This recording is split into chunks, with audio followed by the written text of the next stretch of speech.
చదవాలి. 19:28. అటు తర్వాత సమస్తమును సమాప్తమైనదని యేసు ఎరిగి నేను తప్పికొనుచున్నానను. హల్లెలూయా. ఇక్కడ మనం చదువుకున్నటువంటి లేఖన భాగంలో పెట్టారా, మొదటి 4 మాటలు ఆయన వెలుతురులో చెప్పారు, చివరి 3 మాటలంట చీకట్లో చెప్పాడు. ఎందుకు చీకట్లో చెప్పాడు అంటే అప్పుడు ఇంకా ఏ రాజ్యం వెళ్తుంది, ఇంకా సైతాన్ రాజ్యం వెళ్తుంది. అయితే సైతాన్ అనుకుంటున్నాడు అయిపోయింది, ఇంకా ఏ సైతం కంప్లీషన్, ఇంక ఈ రాజ్యం అంతా అదే. కానీ అసలైన సిచ్యువేషన్ ఏంటంటే యేసు ప్రభువు వారు చనిపోయిన తర్వాత ఆయన ఎందుకు చనిపోతున్నాడు, ఆయన ఎందుకు చనిపోతున్నాడు, ఆ చనిపోయిన వెనకాల ఉన్న రహస్యం ఏంటి అనేది ఒక తండ్రి అయిన దేవుడికి యేసు ప్రభువు వారికి తప్ప ఇంకెవరికి తెలియదు. తెలిస్తే శిష్యులు ఆయన వదిలేస్తారంటే వదలరు. గమనించండి బిడ్డారా. అయితే ఇక్కడ మనం చదువుకుంటే యేసు ప్రభువు వారు ఇక్కడ పలుకుతున్నటువంటి 5వ మాటలో 2 పరమార్థాలు దాకా ఉన్నాయి. ఒకటి పరమార్థం అంటే శారీరక తప్పిక, రెండోది ఆత్మీయ తప్పిక. ఒకటి ఏ తప్పిక పెట్టారా, శారీరక తప్పిక అంటే ఇందాక నేను మీకు తెలియపరిచాను. ఆయన తలలోని 1.5 అంగుళం ముళ్ళు గుచ్చారు, చేతులకు 6 అంగుళాల మేకులు గుచ్చారు, కాళ్ళకి 11 అంగుళాల మేకులు గుచ్చారు. ఆయన వేసిన సిలువ అంటే క్రాస్ గా ఉన్నటువంటి సిలువ, ఇది 60 కేజీల, అంటే 120 కేజీల సిలువ. కింద చెక్కోటి వీటన్నిటినీ బట్టి ఇలా చేస్తే పెట్టారా, ఆయనలో మొత్తం బాడీలో ఉన్నటువంటి బ్లడ్ అంతా ఏ స్థాయికి వెళ్ళిపోయిందంటే బిడ్డలారా 0 స్థాయిలో వెళ్ళిపోయింది. ఎప్పుడైతే ఒక మనిషిలోని బ్లడ్ బిడ్డలారా మరి కోల్పోతామో అతనికి సైన్స్ ప్రకారము, వైద్య శాస్త్రం ప్రకారము హైపోఓలోమిక్ షాక్. హైపోఓలోమిక్ షాక్ అంటే దీని వివరణ ఏంటంటే, హైపో అంటే లో వాల్యూమ్ బ్లడ్ అంటే, లో వాల్యూమ్ బ్లడ్ అంటే బ్లడ్ లో మనిషి శరీరంలో బ్లడ్ శాతం ఏమైపోతుంది, ఇంకా తగ్గిపోద్ది. నేను మీకు ఒకసారి శాస్త్రీయంగా మీకు వెళ్ళాలని ఆశపడుతున్నాను. చూడండి, మనిషికి ఈ గుండె అనేది ఏం చేస్తాడంటే, గుండె కూడా 3 రంధ్రాల ద్వారా రక్తాన్ని ఏం చేస్తాడంటే ఇది పంపింగ్ చేస్తాడు. ఈ కిడ్నీ ఏం చేస్తాడంటే ఈ రక్తాన్ని శుద్ధి చేస్తాడు. ఈ ఊపిరితిత్తులకు, ఈ బ్రెయిన్ కి, ఇతర శరీర అవయవాలకి ఈ గుండె రక్తాన్ని ఏం చేస్తాడంటే లబ్డబ్ అని కొట్టుకుంటూ రక్తాన్ని సరఫరా చేస్తాడు.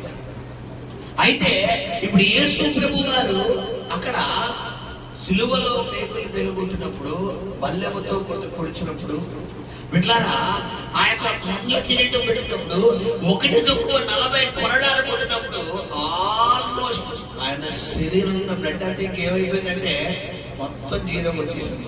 0 వచ్చేసి 4 మాటలు ఏలి ఏలి లామా శబక్తని 4వ మాట పలికిన తర్వాత ఆయన సమస్యలు ఎలా పడిపోయిన తర్వాత 5వ మాట దప్పిక. ఎప్పుడు దప్పిక వస్తుందంటే, ఒక మనిషికి ఏదైనా యాక్సిడెంట్ అయినప్పుడు రక్తం కారణంగా ఖచ్చితంగా అతను ఏమడుగుతాడు, దాహం. ఎందుకంటే మనిషి బాడీలో ఎప్పుడైతే రక్తం బయటకు వచ్చేస్తుందో ఖచ్చితంగా ఎలాంటి వ్యక్తి అయినా ఏమవుతాడంటే దాహం కోసం పరితపిస్తాడు. సగటున ఒక వ్యక్తిలో వయసును బట్టి, ఒక బాలిక వయసు అయితే పెట్టారా అంటే 13 సంవత్సరాలు బాలుడు బాలిక వయసు అయితే 40-50 శాతం, ఒక 15 నుండి 45-50 సంవత్సరాల వయసులో ఉన్నవారు అయితే 65-70 శాతం, అంతకు పైబడిన వారి శాతం అయితే మళ్ళా 50 శాతంలోకి. మనిషిలో ఖచ్చితంగా ఏముంటదంటే బాడీ రక్తంలో నీరు లిక్విడ్ అంటే నీరు కలిసి ఉంటుంది. ఇప్పుడు ఇక్కడ ఏం జరుగుతుందంటే బిడ్డలారా, మీకు చెప్పిన హైపోఓలోమిక్ షాక్ అనేది యేసు ప్రభువు వారికి తగలడం వల్ల ఇప్పుడు ఆయన బాడీలో ఏం లేదు, ఇంకా రక్తం లేదు. ఎప్పుడైతే రక్తం లేదో బిడ్డలారా ఇప్పుడు ఏం జరుగుతుందంటే, నా మాట సొంతంగా ఆలోచించండి. చూడండి, ఈ హార్ట్ కి లెఫ్ట్ సైడ్ హార్ట్ ఉంటుంది కదా, ఈ నా వంక చూడండి, అందులోనే ఈ హార్ట్ కి రక్తము సరఫరా అవుతుంది. ఎప్పుడైతే రక్తం సరఫరా అవుతుందో ఈ బాడీలో రక్తం సరఫరా, బాడీలో ఏం లేదు, ఇప్పుడు రక్తం లేదు. లేని రక్తం కోసం గుండె ఆరాటపడిపోతుంది సరఫరా చేయడం కోసం. లేని రక్తం కోసం కిడ్నీ ఆరాటపడుతుంది ఫిల్టర్ చేయడం కోసం. లేని రక్తం కోసం ఊపిరితిత్తులు తహతహలాడిపోతున్నాయి. లేని రక్తం కోసం బాడీలో ఉన్న రక్తనాళాలన్నీ కొట్టుమిట్టాడిపోతున్నాయి. రక్తం కావాలి, రక్తం కావాలి. ఇలాంటి టైపులో ఆయన బిడ్డలారా శారీరకంగా కొన్ని క్షణాల్లో చనిపోబోతున్నాడు అన్న టైంలో రెండు అర్థాలు తెలియపరిచే మాట ఏంటంటే లేఖనములు నెరవేరినట్లు. లేఖనం ఎందుకంటే చరిత్రలో ఆల్రెడీ ఇందాక మనం చదువుకున్నట్టుగా కీర్తనకారులు కావచ్చు, వీళ్ళందరూ లేఖనముల ప్రకారం ఏం చెప్తున్నారు బిడ్డలారా చెప్పాలి.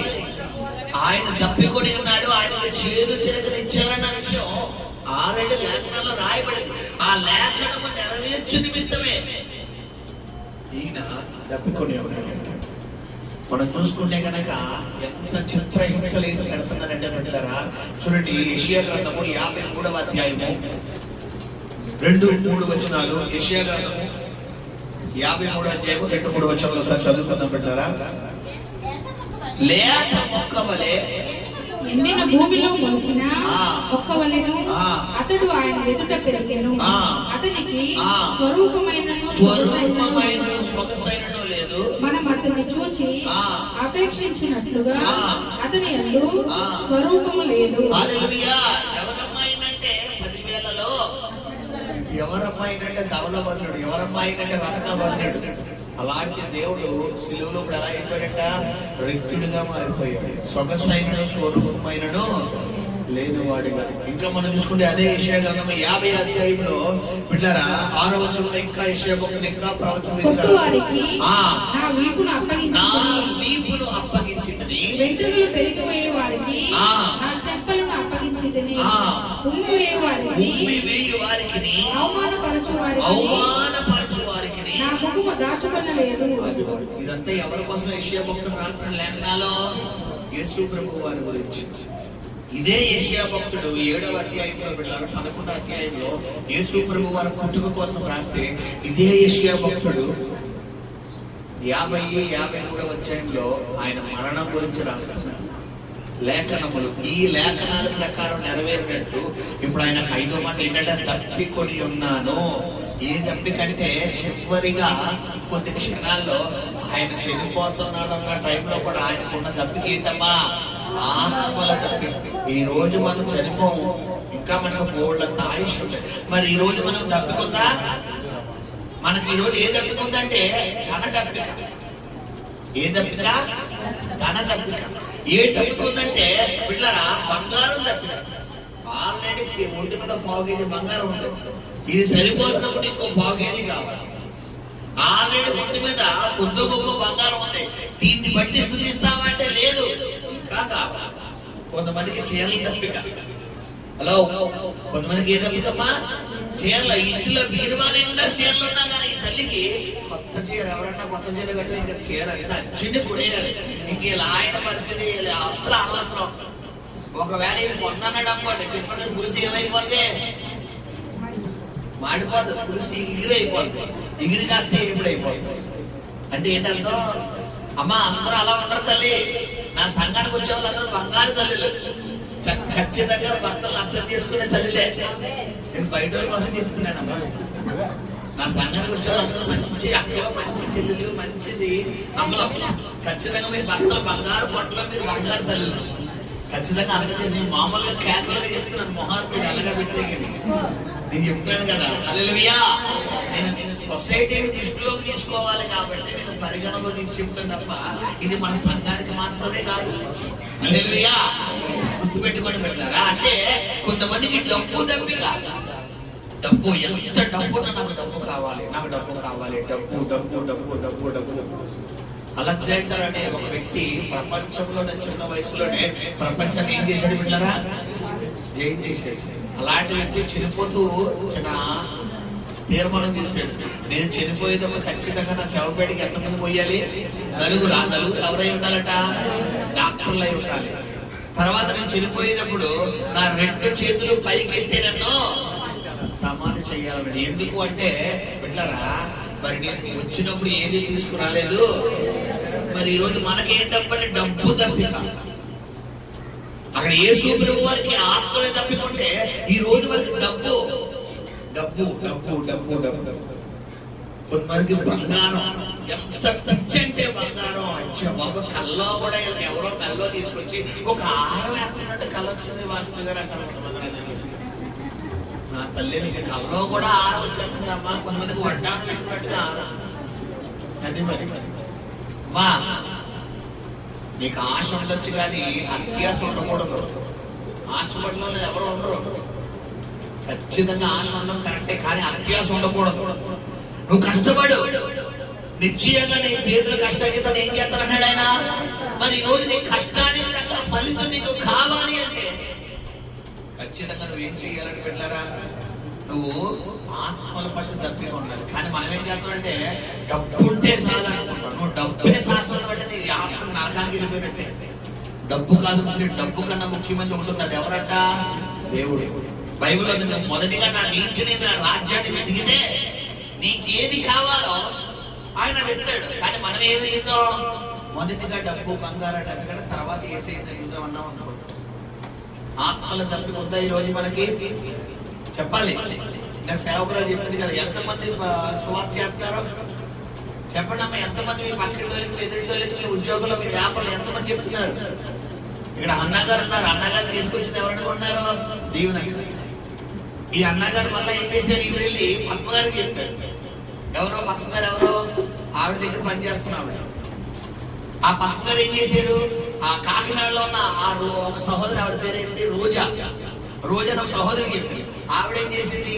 ఇంకో చెల్లి పేరు ఏదో ఉంది, మరి అమ్మాయి ఏదో మేరీ, ఆ అమ్మాయికి చెప్పింది. ఆ అమ్మాయి ఇంకో చెప్పింది. ఇప్పుడు ఈ ఆత్మలన్నీ ఎవరి అకౌంట్లోకి వెళ్తాయి? దీవెన గారి అకౌంట్లోకి వెళ్తాయి. ఇప్పుడు ఇక్కడ కూర్చున్న నరసింహమూర్తి గారి ఫ్యామిలీ, స్టీవ్ కుమార్ గారి ఫ్యామిలీ, ఆక్ష గారి ఫ్యామిలీ, తవిత గారి ఫ్యామిలీ, అన్ని అకౌంట్లు ఎవరయ్యో తెలుసా? యూజే గారి. ఇప్పుడు స్టీవ్ కుమార్ గారు ఊరుకుంటారా? ఆయన వెళ్ళి ఆ చెల్లి గారికి చెప్పారు, దేవి గారు. నరసింహమూర్తి గారు ఊరుకుంటారా? వీళ్ళ అక్కగారు ఈయన వెళ్ళి వీళ్ళ అక్కగారికి చెప్పారు. మరి రాజీ గారు ఊరుకుంటారా? వెళ్ళి ఆవిడ ఆడక్క గారికి చెప్పారు. అంటే ఇదంతా చేయదు.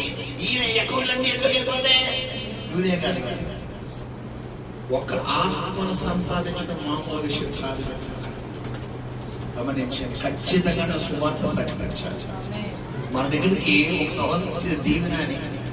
ఆ అమ్మాయిని కూడా ఎవరు తీసుకొచ్చారంటే అక్కడ బీచ్ ఎవరో ఒక ఆవిడ ఉంటుంది. ఆవిడని కూడా మా అత్తగారు తీసుకొచ్చారు, లూజే గారు తీసుకొచ్చారు. ఆవిడ పేరు ఏదో ఉంది. ఆవిడెవరమ్మా? రూతి గారు. బీచ్ అదే ఆవిడ కొండమ్మ గారు కూడా తీసుకొచ్చింది కదా ఆవిడమ్మ. ఎత్తుగా ఉండి అక్కడ ఎలా వెళ్ళిపోతుంది. ఇస్త్రీ కొండమ్మ ఇస్త్రీ పక్కన ఇల్లు ఉంటుంది. అమ్మగారా? అది పేరు ఆర్తి ఉన్నారా? ఆవిడ పేరు అదే. ఆవిడ తెల్లగా ఉండి ఎత్తుగా ఉంటారు. లోదం తెచ్చుకెళ్తారు ఆవిడ. సరే, ఆవిడెవరో ఆవిడకి ఈవిడ సువార్త చేస్తే ఈవిడ వెళ్ళి దీవెనా గారిని ఒక సహోదరికి చెప్తే ఆవిడ వెళ్ళి ఆత్మజ్యోతి గారు సువార్త చేశారు.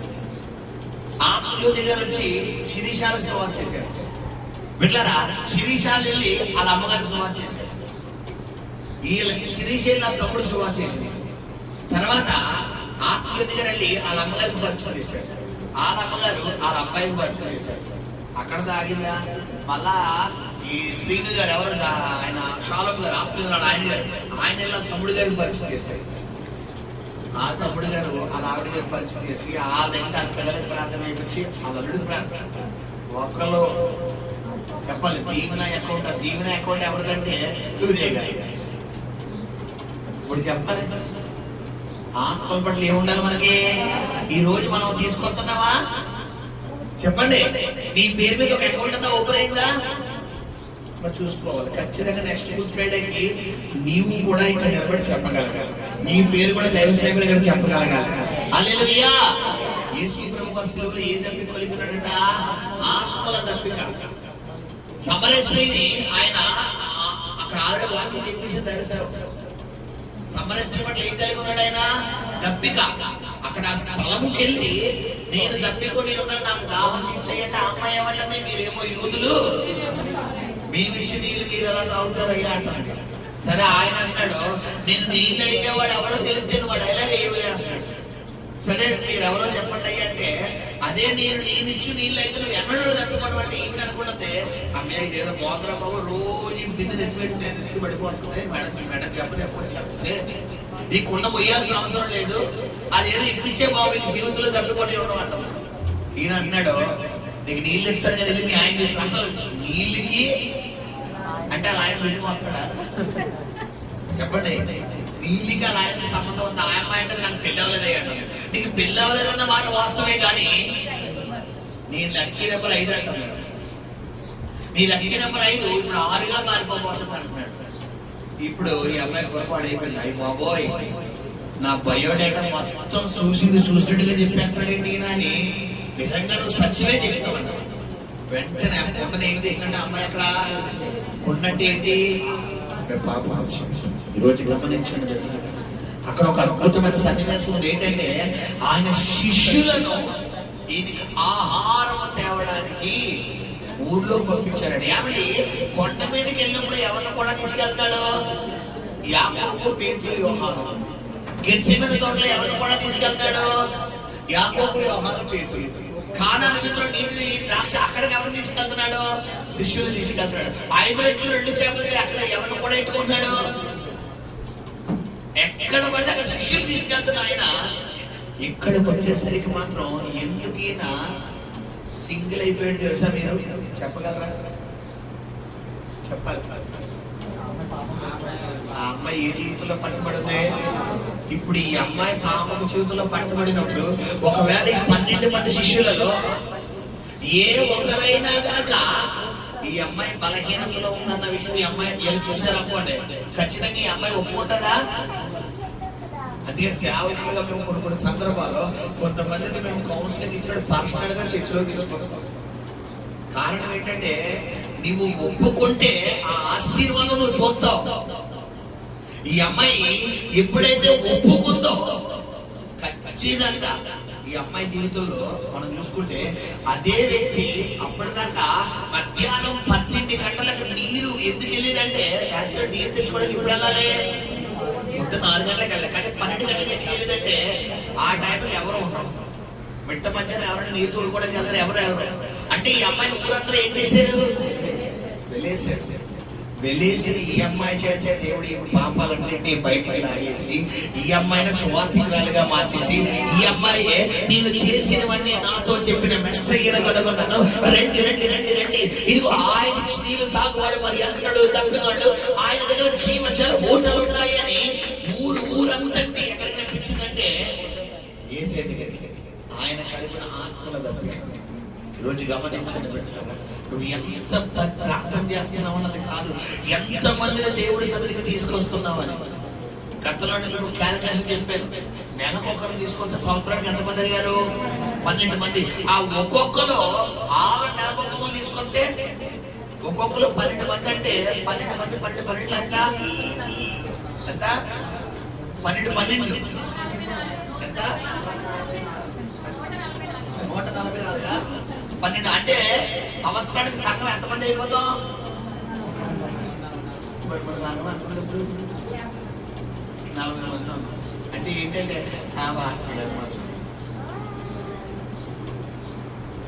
ఇదేనా ఆత్మహత్య? చెప్పండి అమ్మా. ఇంకో విషయం, అన్నగారు దీవెన గారే కాదు, వీళ్ళిద్దరు మళ్ళీ వెళ్ళి అలా వీళ్ళకి సంబంధం లేని వ్యక్తి ఎవరంటే బొమ్మూరులో పనిచేస్తున్న లక్ష్మణ్. వీళ్ళది ఎక్కడ? బొమ్మూరులో చిలుకలు గ్రూప్ ఆఫీస్.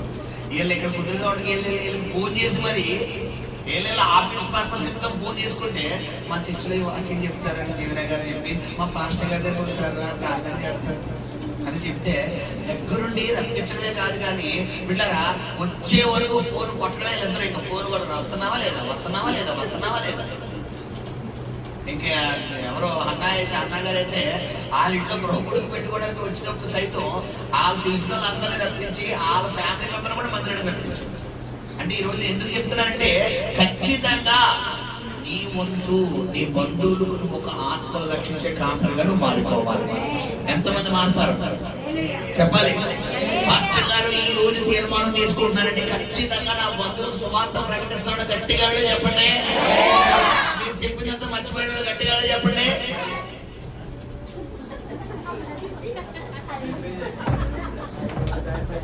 ఇది అసలు మర్చిపోదు, అసలు అలంకరణ మర్చిపోతారు కానీ అసలు మర్చిపోదు. హల్లెలూయా. అంటే పొద్దున్న చిన్న ఎగ్జాంపుల్ చెప్పిన జస్ట్ జోక్ అనమాట. హల్లెలూయా. గమనించాను చెప్పాను. ఖచ్చితంగా ఆత్మ పట్ల మనం ఏం కలిగి ఉండాలి? తప్పికొని ఉండాలి. ఖచ్చితంగా తప్పికొని ఉండాలి. ప్రార్థన చేసుకోవడం. పరిశుద్ధము నమ్మకము కలిగిన ప్రేమలో తండ్రి, ఈ రోజు నాయన 5వ మాటగా ఆత్మ పట్ల తప్పుకొని ఉండాలని మీరు మాతో మాట్లాడారు. నిజమే ప్రేమ అయ్యా, మేము ఎంత తప్పుకొని ఉండాలి మీరు వాక్యం ద్వారా మాతో మాట్లాడుతున్నారు. మీ దైవదాసనాలు నిలబెట్టుకుని మీరు మాతో మాట్లాడారు ఆయన. దీన్ని బట్టి నీకు మహిమ ఘనత ప్రభావాలు ఆరోపిస్తూ 6వ మాట ఇదిగో నీ కుమార్తె నాయన హెప్సిబా నిలబడుతుండగా నీ బిడ్డను మీరు బలపరచండి. నీ ఆత్మతో నీకు మన తోడే ఉండమని సహాయం చేయించి వేడుకుంటూ యేసు నామములో ప్రార్థించి వేడుకుని పొందుకుని ఉన్నాం తండ్రి. ఆమేన్.